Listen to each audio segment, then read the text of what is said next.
not justifying. I think it's clear his behavior in this case, but you are under court order to have no contact. All right, this is 2511110. Right that.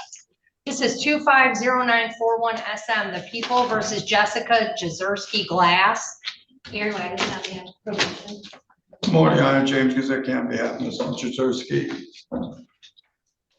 She's had the opportunity to go over her rights of rights form. She signed it, had no questions. Going to enter a plea of guilty of having contact with Mr. Goodell, and then we're asking if we can address the court prior to sentencing.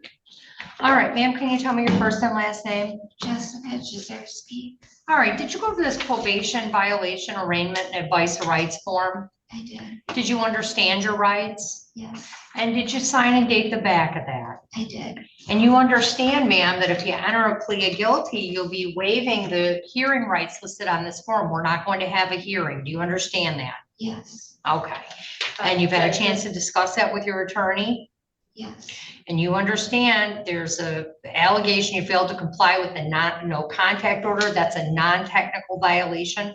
So I could give you the maximum possible jail time on this offense, which would be 93 days. Do you understand that? I understand. All right, you gotta speak up for my court I reporter. understand.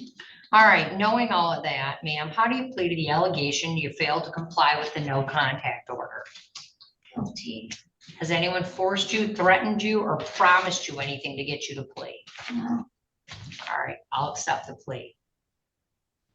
Mr. Gizicki? You know, I think obviously the court is well aware of this situation and that of the complaining witness in this matter.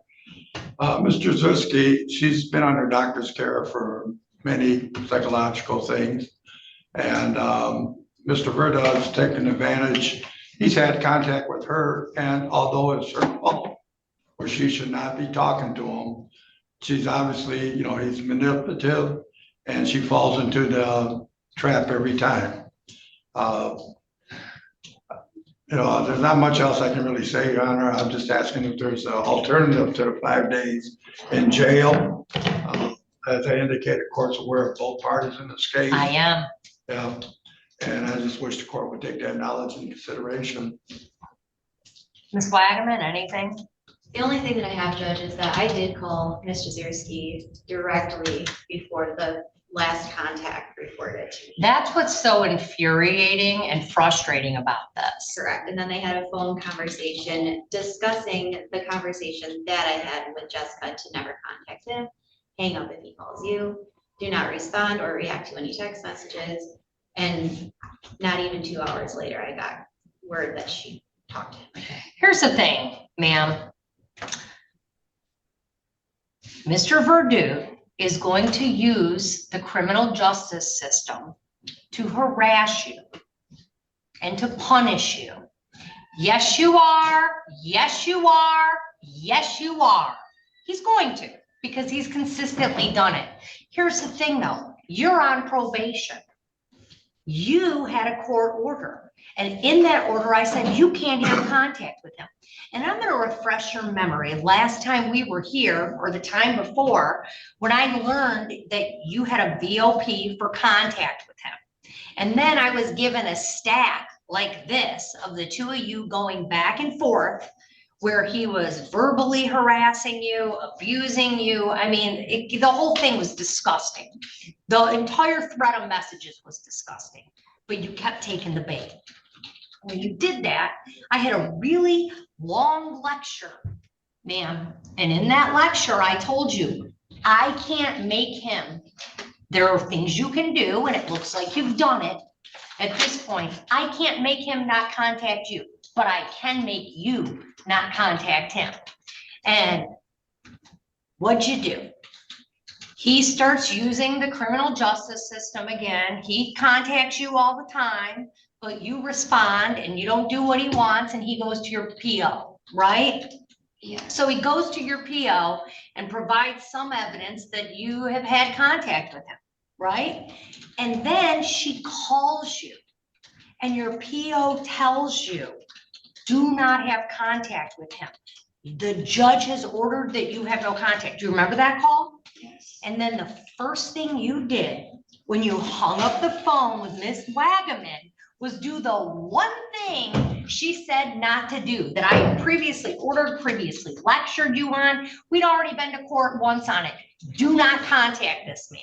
And you immediately put a call into him and started talking about your call with Miss Wagaman. And of course, Mr. Verdude got what he wanted because he recorded that call and turned it over to your PO. So not only are you, listen, I'm not justifying, I think it's clear his behavior in this case, but you are under court order to have no contact. And the one thing, if it would have been this back and forth, we would have looked at it. But when I have a probation officer call a defendant and say, hey, remember, you can't talk to him, period. And the first thing you do is get off the phone and call him. Where do you think you're going? Where do you think you're going when you outright violate a court order like that? Yeah. That's right. Ding, ding, winner, 5 days jail. That's where you're going. And I hope you learn something from this, because whatever's going on between the two of you is, quite frankly, insane. And if you have any contact with this man, you're out of your mind. Because anytime you contact him, he just turns around and tells Aaron and you go to jail. And the only thing I think is going to break this cycle in your mind where you understand what no contact means is if I send you to county. That's it. That's all. That's the only thing that's going to work. Everything else I've tried lecturing you. Aaron's talked to you. I have literally put it in a court order and you violated the order. Not once, but twice. And probably many, many, many more times. So you're going. They stole something to jail. Okay, you're going to jail. You had a choice. And the fact I have a recorded call, that Miss Wagaman received a recorded call of you calling him right after she told you not to, there's no choice. I have no choice. You're going to jail 5 days, Wayne County Jail. And when you get out, you talk to Aaron and you do not talk to Mr. Verdude, because if you do, next time I'll put you in for 10. And he's going to bait you and you know it. Where's that?